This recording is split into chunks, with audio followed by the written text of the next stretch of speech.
Ayatollah খামেনিকে সরিয়ে দিয়ে ইরানকে নীরব করে দেওয়ার যে স্বপ্ন দেখেছিল ওয়াশিংটন আর তেল আবিব, তা এখন তাদের জন্য এক ভয়ঙ্কর দুঃস্বপ্নে পরিণত হয়েছে। শীর্ষ নেতার শাহাদাতের পর যে অরাজকতা আর গৃহযুদ্ধের আশঙ্কা করা হচ্ছিল, তেহরান তা উড়িয়ে দিয়ে এমন এক ভয়াবহ প্রতিশোধ নিয়ে হাজির হয়েছে যার প্রভাবে গোটা মধ্যপ্রাচ্যের ভূ রাজনীতির মানচিত্র বদলে যাচ্ছে। খামেনির অবর্তমানে ৩ সদস্যের এক শক্তিশালী কাউন্সিল দ্রুত দেশের হাল ধরে নেয় এবং প্রেসিডেন্ট মাসুদ পেজেশকিয়ান ও পার্লামেন্ট স্পিকার মোহাম্মদ বাগের গালিবাফের নেতৃত্বে শুরু হয় অপারেশন ট্রু প্রমিস। এই অভিযানের প্রথম ধাক্কায় কেঁপে উঠল মার্কিন ঘাঁটিগুলো। কাতারের দোহায় অবস্থিত আল উদাইদ বিমান ঘাঁটিতে একের পর এক ক্ষেপণাস্ত্র আঘাত হানে। বিকট আওয়াজে কাঁপে গোটা এলাকা। ধ্বংসস্তূপে পরিণত হয় মার্কিন সামরিক স্থাপনা।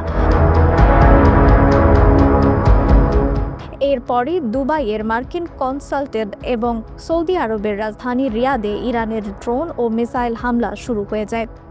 যেসব আরব দেশ গোপনে ইসরায়েল ও যুক্তরাষ্ট্রকে সাহায্য করেছিল, তাদের বুকেই এই প্রতিশোধের আগুন ছড়িয়ে পড়ল। এই হামলার জবাবে ট্রাম্প প্রশাসন ও নেতানিয়াহু সরকার শুরু করে অপারেশন FF ফিউরি। ইরানের পারমাণবিক স্থাপনা ধ্বংস করার নামে তারা যে হামলা চালায় তা বিশ্বকে বোঝানোর চেষ্টা করলেও আন্তর্জাতিক আণবিক শক্তি সংস্থা ও মার্কিন নিজস্ব গোয়েন্দা সংস্থার তথ্য বলছে ভিন্ন কথা। তাদের দাবি, আগামী 1 দশকেও ইরানের পারমাণবিক বোমা তৈরির কোনো প্রমাণ নেই।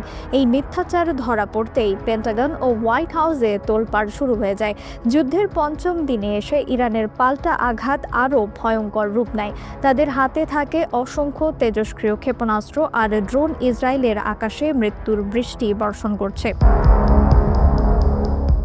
সাইরেনের হুইসেলে কোনো কাজ হচ্ছে না। মাত্র 4 দিনেই যুক্তরাষ্ট্রের প্রায় $200 সামরিক ক্ষতি হয়েছে। কাতারের ঘাঁটিতে থাকা 3টি F-15 স্ট্রাইক ঈগল যুদ্ধ বিমান, কুয়েতের থার্ড ক্ষেপণাস্ত্র প্রতিরক্ষা ব্যবস্থার গুরুত্বপূর্ণ রাডার এবং বাহরাইনে অবস্থিত মার্কিন 5ম নৌবহরের সদর দপ্তরে আঘাত হেনে তাদের যোগাযোগ ব্যবস্থা ধ্বংস করে দিয়েছে তেহরান।